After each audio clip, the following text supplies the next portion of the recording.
Hello, welcome to Mondopreneur podcast. This is we are trying to share stories of successful women all over the world to see how they are doing in these challenging times and what are their plans for the future. Today, my guest is going to be Enrica Arena, and she comes from Italy. She's from Sicily, but she lives in Milan. Hi, Enrica. How are you? Hi, Tanya. I'm fine, thank you. What about you? Well, I'm also fine. As we discussed earlier before we started this interview, I had a very challenging 2 months, so now I'm totally fine. Thank you for accepting my invitation to participate in this project. I think that you are a very interesting lady. Your story is very, how should I say, not just interesting in terms of what do you do, but the most fascinating thing about you and your job is that you predicted future somehow. You actually run towards future. So can you tell us something about yourself? What do you do? What is your educational background? And something like that. So just a small introduction. Yeah, so I'm 34, born in Sicily. As you said, I live between Catania and Milan. And I studied as a background communication and languages in Milan.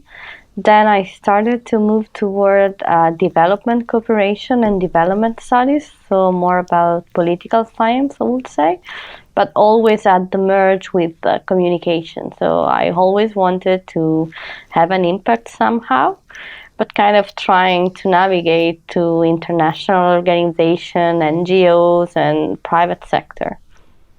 Mm-hmm. And what do you do? I think that your company is something very, very interesting. Well, the thing that your company do is something very, very interesting. Can you tell us something more about Orange Fiber? Yes, for sure. So my company is producing a fabric for fashion, starting from citrus food byproducts. That is to say, all the leftovers of the food industry, the orange juice, lemon juice industry. So imagine for 1 second that when you have a fresh orange that is squeezed, half of its weight, even 60%, is just a waste or a byproduct that gets to be disposed. In the household, you just put it in the organic waste. But at the industrial level, this is quite a cost and also can represent an environmental challenge. So we have developed a process to transform these leftovers into an innovative material for fashion. Perfect. That's why I said that your story is very interesting and that's why you're heading towards future. What is sustainability for you? When you think of sustainability, what do you think? Well, I think it's super complicated to define sustainability. Sometimes it relates to the environment and the social impact. I think it's a way to really encompass different pillars of how things are produced. So, in our case, it has to do with the source of the raw material, with the process that we use, but also it has to do with the clients. So we want to work with people who are either already sustainable in their production or who wants to start a process towards sustainability, because frankly speaking, nobody and no one it's really sustainable nowadays. So it's really a process, because you start from materials, then you have the electricity, then you have the logistics, then you have the salaries, and so much and so on. So it's really a completely different mindset that I would rather define as aware. So we have to make our choices understanding that whatever we buy, whatever we do has an impact, and we can decide where to allocate our positive or negative impact every time we buy or do something. Mm-hmm, mm-hmm. So where do you? Who is your major client? I know for two, but can you share with people who are your major clients? Yes, so we normally work with fashion brands. So we take care of the whole production supply chain, but basically we sell to brands, fashion brands. So our first client ever was Salvatore Ferragamo Fashion House in Milan, sorry, in Florence, and they are Italian and they are quite renowned for quality in general of the raw material, high hand materials again, and they are very focused on sustainability. So our first collaboration with them was back in 2017. And after that, we collaborated with H&M for their conscious exclusive. So in 2019. So it was a totally different story because they are they are Swedish, and they are multinational on so many different levels, but they are really also very committed towards sustainability. So perfect, because people can relate with like H&M. It's a huge international brand. So just to make them think about what is the sustainable, I don't know, material for fashion. Is it? Do you have any insights about circular economy or blue economy or green economy? Is it something that is popular in Italy, or is it something that is just of a personal interest of a people who is running their own business? Well, I think that sustainable economy or blue economy is something that is now becoming more and more mainstream in Italy. So, of course, this is related to main like European policies that are somehow translated into the national and local level, I would say. So, I think there is a bigger legal framework that is coming into place also in terms of incentives or grants and opportunities.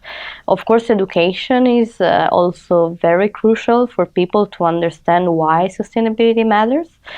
And in particular in fashion, I think it really has come after food, understanding what is the supply chain, where the products come from, starting from an egoistical point of view.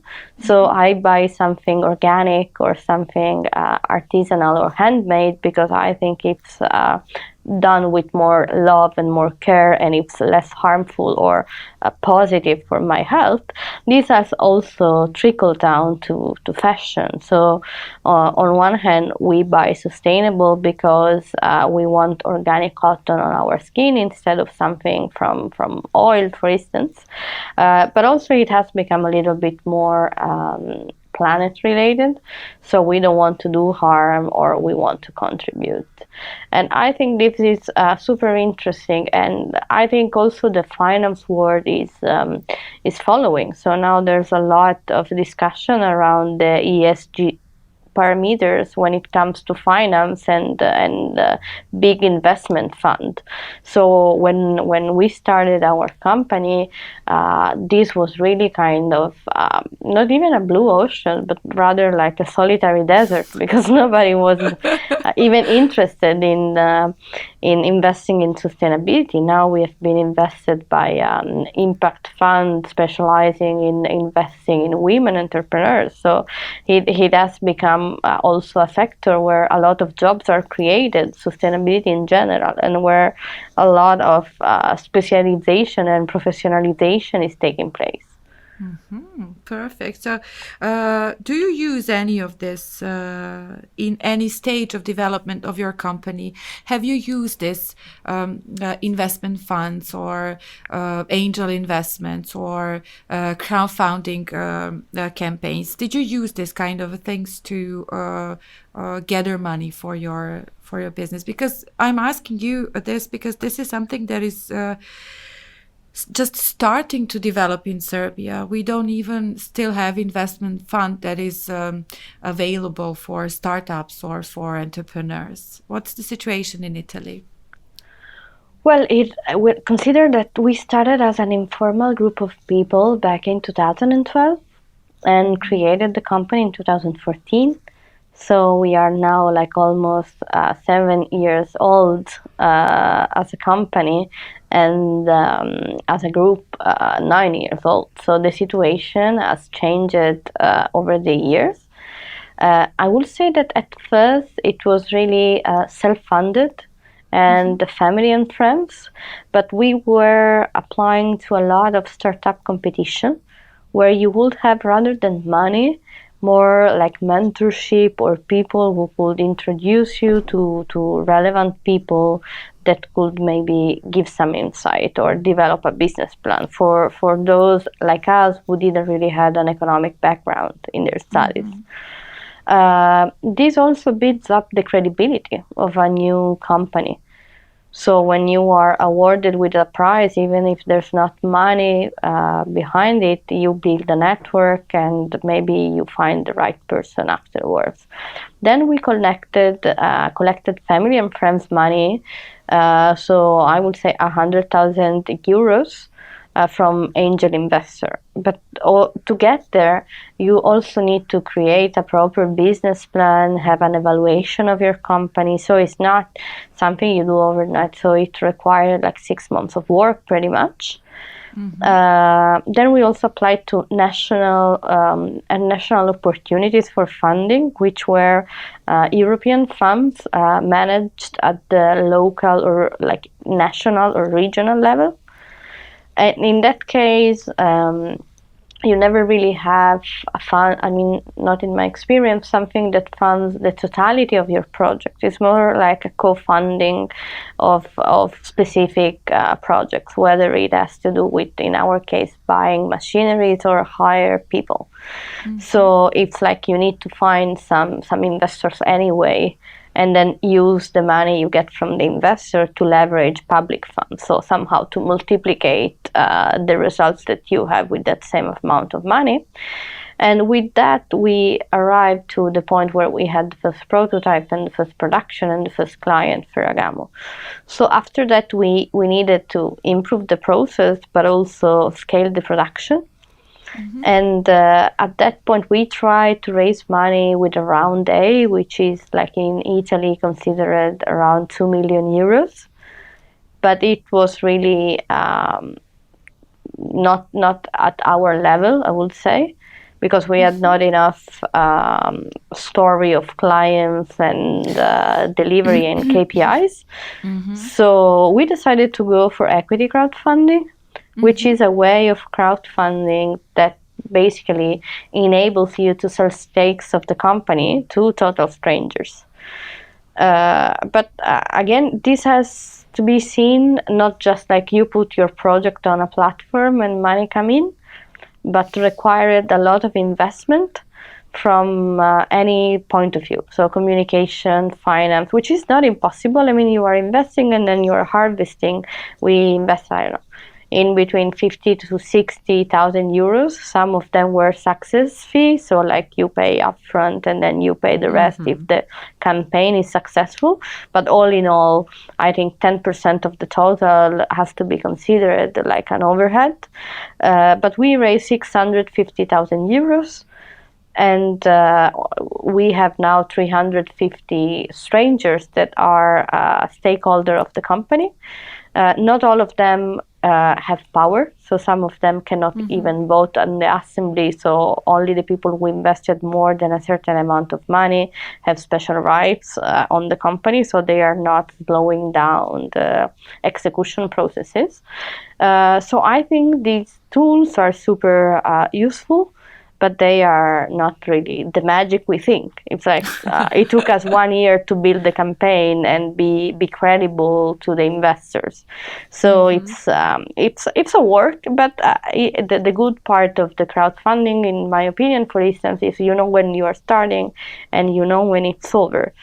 while normal conversation with an investor can take forever, because they're like, oh, okay, we'll update each other in 2 months, and then after 3 years you are still there updating each other and not really closing the deal. Deal. I know. But still, if they can invest and it can improve development of your company, then it's also worth waiting. But I agree, the crowdfund campaigns are time limited, so you basically see the results sooner. Nice. I remember we met in the States. We were together at the IVLP program, and I remember, and you mentioned it earlier.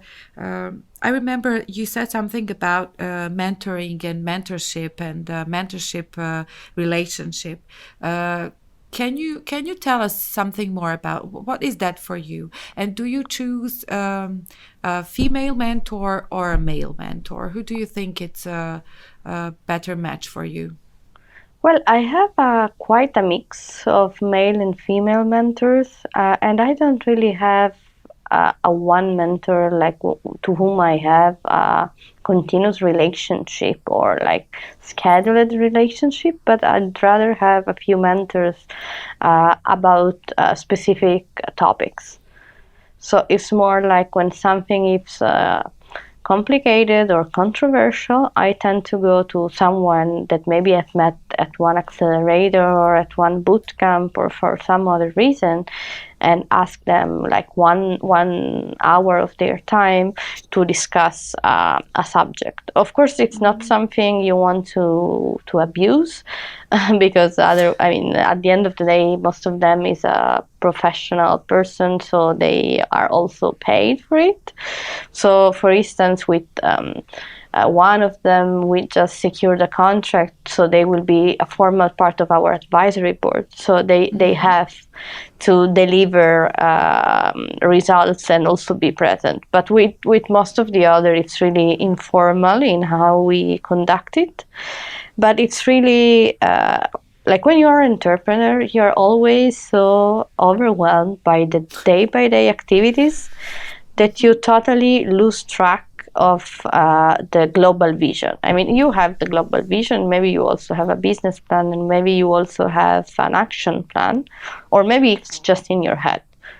But you really need to have someone external that reminds you or enable you to rethink why you're doing what you're doing, and maybe you can do it better. Because otherwise, I tend to keep the status quo as long as it works, even if it's not the best. It's like it takes less time and less effort sometimes to keep it. We feel that it takes less time and less effort, but on the long run, sometimes I understood it's better to find the problem when it comes, and if you can solve it, just find another way.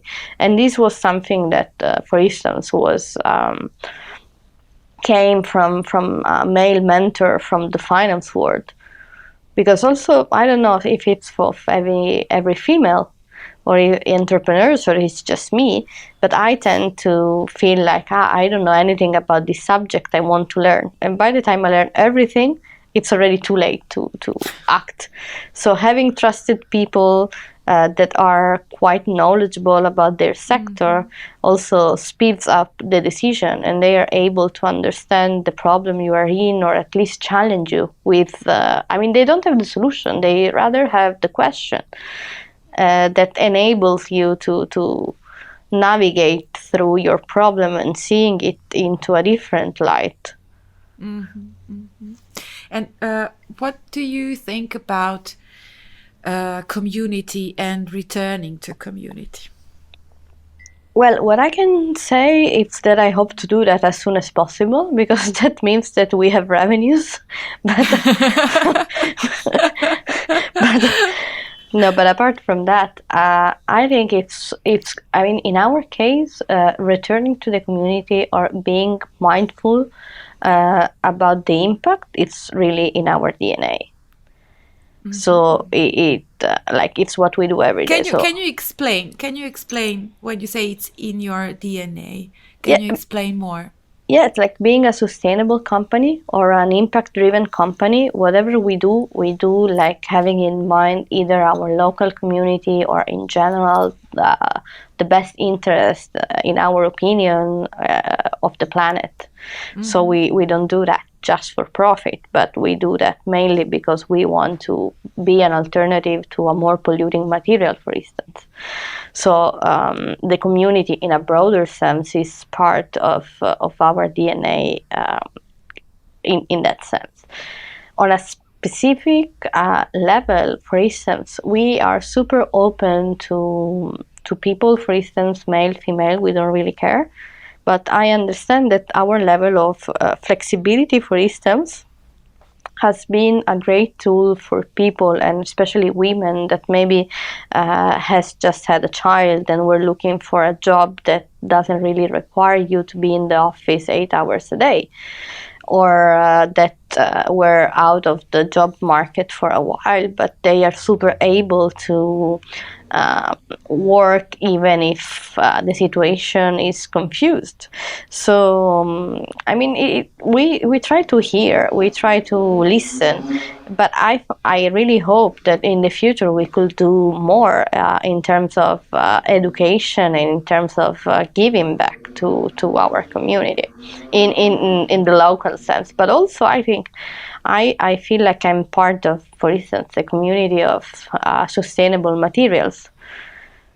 So, for instance, we are mentoring each other sometimes, or providing introduction to brands or to potential research centers. So I think community and giving back, it's something that can relate to different layers of our everyday life.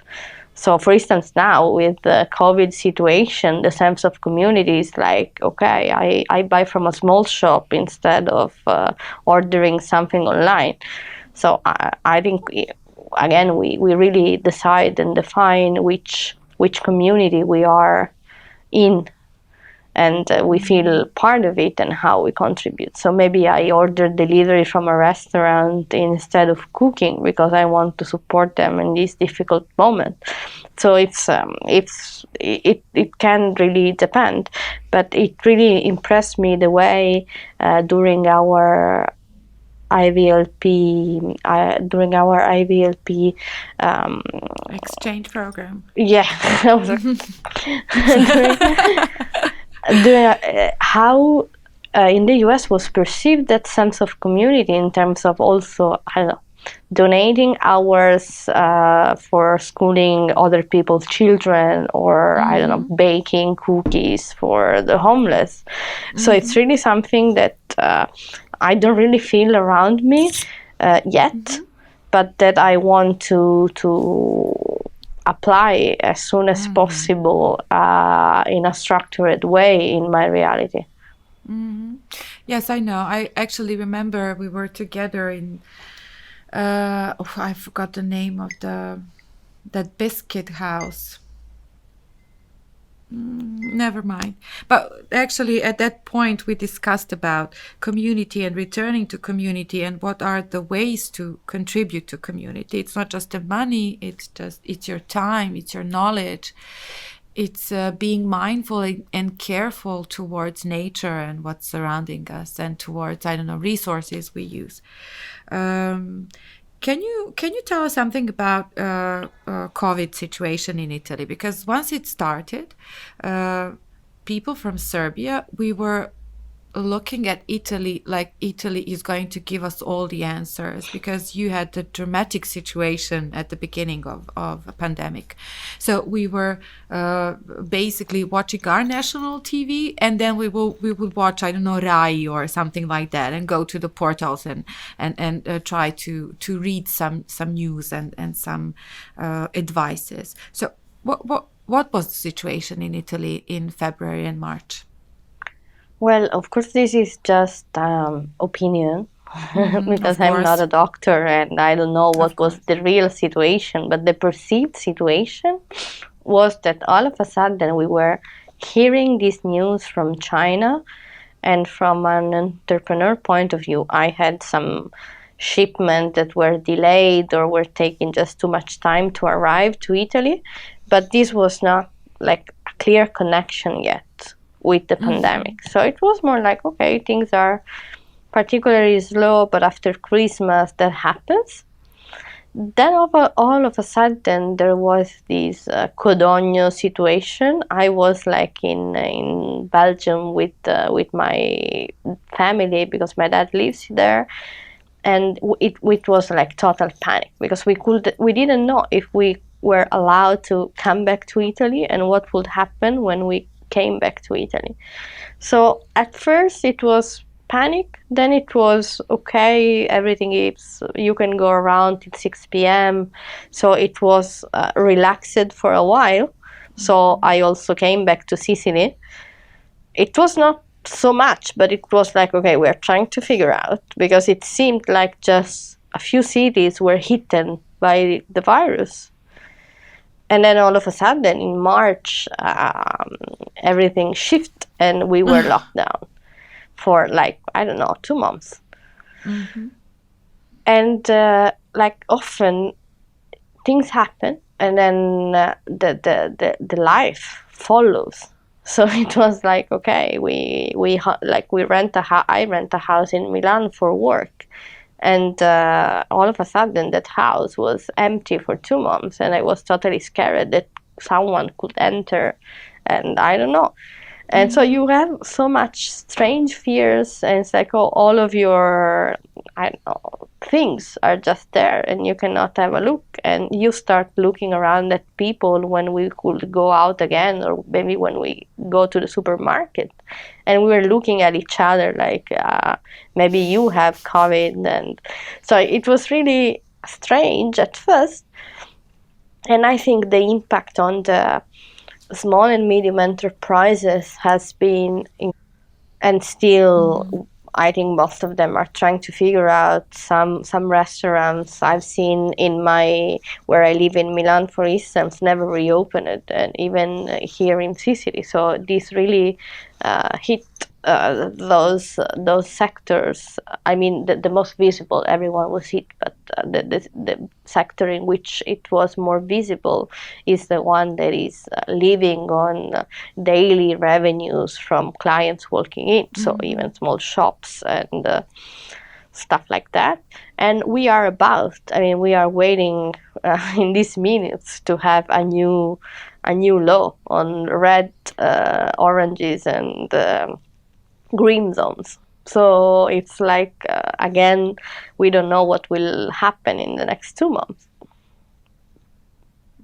But now, with the experience from the March, can you say that you are better prepared, or still you cannot influence, or you cannot change anything? It's out of your control.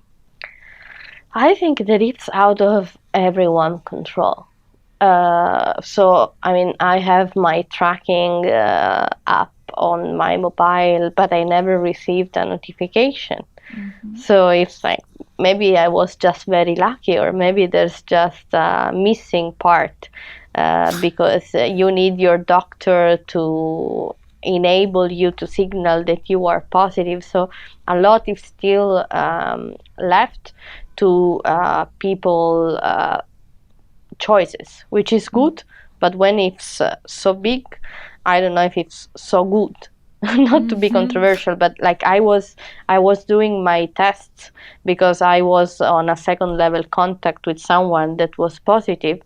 So I let the 10 days, like when I knew we're already past 10 days from the original contact, so I tried to go for a test and everything was booked. So I went for a serological, I don't know the word in English, test. And like I see that you can choose whether you want the result to be or not to be communicated to the national authority. So it's like, okay, how is that even possible? So there's a level of discretionality that I think shouldn't be left to the personal level at this moment. Because we all, I mean, I want to still work, and everyone that I can imagine, people who have their own family to care for, don't want to be locked inside for 30 days or 10 days. But on the other hand, we can't really, like one person can really trickle down to so many new cases. That is, I think now the fear or the situation, what I see is that it's not about the death. I mean, of course, there are people who are dying because of this, and it's terrible. But the worst thing is that you cannot access or the access to normal, the normal healthcare has been almost stopped. So this, of course, is very heavy on the elderly, but also to people who have recurrent conditions. And also, so you don't really do a lot of screening, or surgery that was not necessary was postponed. So a lot of things that maybe were small at the time, then with time could increase their severity. And also what we see is now a lot of people are cured in their household, so they are not really saturating the health system, but still it's a heavy weight on the health system. So the number of that, it's increasing in an exponential way.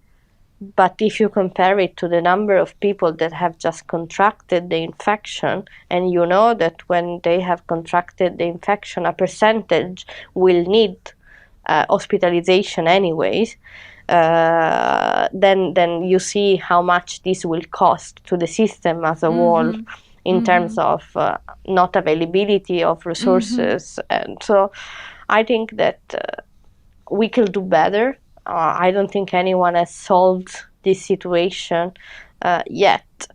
And so it's more in control. So I think now people are cured better because they know how to deal, but still they need like 10 or 15 days of hospital if the situation is severe. And then that's really distracting from other health priorities.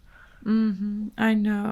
I had some small health issue a while ago, and the first thing they suspected that I had a COVID, and I was like, no, but there are still some other health issues that are not related to COVID. You can have a high temperature that is not connected to COVID. It can be whatever. So, but still, it is. It's a huge burden for also in Serbia for the health system. So do you expect another lockdown, or are you? Well, they have already announced it actually. We don't know. Yeah. Already? I mean, yes. I mean, yesterday. For the whole Italy, or for just a part or certain towns? That's what we are trying to figure out. Because yesterday there was this discussion from the president saying, okay, we got the numbers and the numbers are getting worse. There are parts of Italy that are more hit, other parts that are less hit, but also we need to relate this to parameters like the health system in that specific region or area, because maybe you have less infections, but still you also have less hospitals. So how you handle that?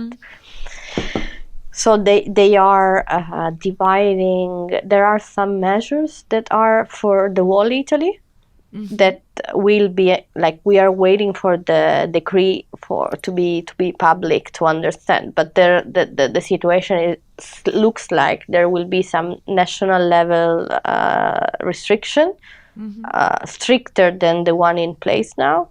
And then there will be 3 zones, like some of them will be totally locked down, some will have a mild lockdown, and some others will keep like the current level of restriction plus the national level of restriction. So it has already been announced. It doesn't look like it will be a total lockdown yet, hopefully never. But for some region, it looks like it will be really be similar to the first one. That was shocking for me. The first lockdown was very shocking for me, and but I think now if they pronounce a total lockdown, I would organize my time or my emotions another way, because now I have some kind of an experience. What is that going to do, or how is it going to harm your job and your business? Well, uncountable. No, I mean, already fashion, I mean, as a system in Italy has been really suffering a lot, because if you think about it, in January, February, you are out of the sale, like post-Christmas reduction, and you are about to have the new collection in shop, which was partly produced but never really sold. And then you had all this time where you couldn't really open the shops. And then you had summer, where a collection that was not really there yet, sales that were not sales because you didn't have the backup production. And now that we were entering again in the loop, like most of the major fairs were totally cancelled or virtual. So brands are living this uncertainty about the quantities and about the collection and about will they even be able to sell. So the fact that now that we will most likely lose the moment of the year where most of the sales basically happen, which is Christmas. It's really putting the whole fashion system under incredible pressure on uncertainty of what will happen next. Because it's not just about shops, it's also about people who don't know if their job will be there the next month. Or so it's also that people are less ready to buy and spend money on things that they don't even need, because we don't go out from our houses, we just stay in pajamas the whole day. So there's in general, the system is now living quite crisis in terms of uncertainty, and in particular what I am doing as a company, it's waiting to understand if the supply chain stays in place and when it will react, because already from October, we are seeing slowdown in the companies and the lab we work with, because in other European countries, they have already started with soft lockdown. So you can have less people in the R&D labs, and you can have people working from home. So the normal working condition is already altered. And if it's a stronger lockdown would be enforced, this means, we were expecting to launch a product in June. Then now we were expecting to launch a product in February, but it looks like, I know. So what do you think? How long this altered situation is going to last? I have no clue, but I think 2021 is already a little bit gloomy, unless they don't come out with the vaccine and very big availability of it. I fear that we have this open and closed situation going on for a while. And so I don't know, but for us as a company, if June next year we are not able to close a deal or sell something, then it will be like 2 years in a row without selling, and it's like it's not sustainable from the business. No. It's not looking good. So hopefully we will find a way, and brands will embrace the risk of buying materials. But I totally understand that the uncertainty it's for everyone. It's strange how some sectors or some industries had the great opportunity during COVID, like food industry, but some other sectors and some other industries like tourism, fashion, and some things that people just couldn't. If you cannot travel, then you cannot travel. Or as you said, if you are staying at home and working from home and you're only wearing your pajamas, you don't need new pair of shoes or a new blouse. So they were hit very hard. Sometimes I think that the normal people can not even understand how that influenced those kind of industries like tourism or fashion. So we already came to the end of the conversation. What would you say? What would be your message? Well, I think that the sectors that were hidden so much somehow are not so necessary.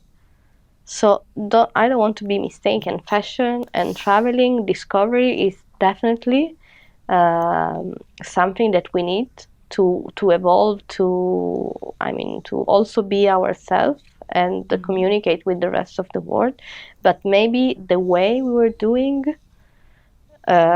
these things, the production supply chain or the super low cost flights, made the whole system overcharged. So I think leaving these things as a luxury, not in terms of luxury, but rethink and actually live at the fullest when we travel, because we don't know if we can do that again soon. Or buy something and wear something because we are going to dinner with friends really takes a different flavor. I think it's useful for us to get out from that everything is available 24/7, just clicking a button. So understanding that there are people, that there are companies, there are families behind whatever we buy or whatever we do. So I think this will turn to be positive if we find a way to sustain that jobs in some other way.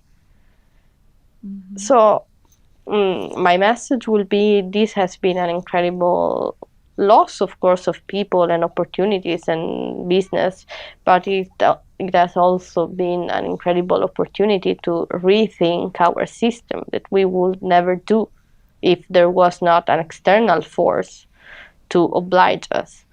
So if that will turn into an opportunity to be more conscious on how we use our resources in terms of income, but also in terms of materials, also in terms of food, I think it could turn out to be a crisis with a good message at the end of the day. With positive outcome, yes. I agree. I'm somewhere. I have some similar feeling about this COVID and this situation. How we can actually use this opportunity to change our habits, to change our, especially consumerism habits. Thank you, Enrica. Thank you very much. I hope you enjoyed our conversation. Yeah, definitely. I'm so glad that I had the opportunity to see you and to speak to you. Thank you for listening. Thank you for staying with us. You can always follow us on social media. You can find us on YouTube and some other audio platforms. And if you like, you can subscribe and you can share and tell your friends about us. So until next week, stay good and stay in good health.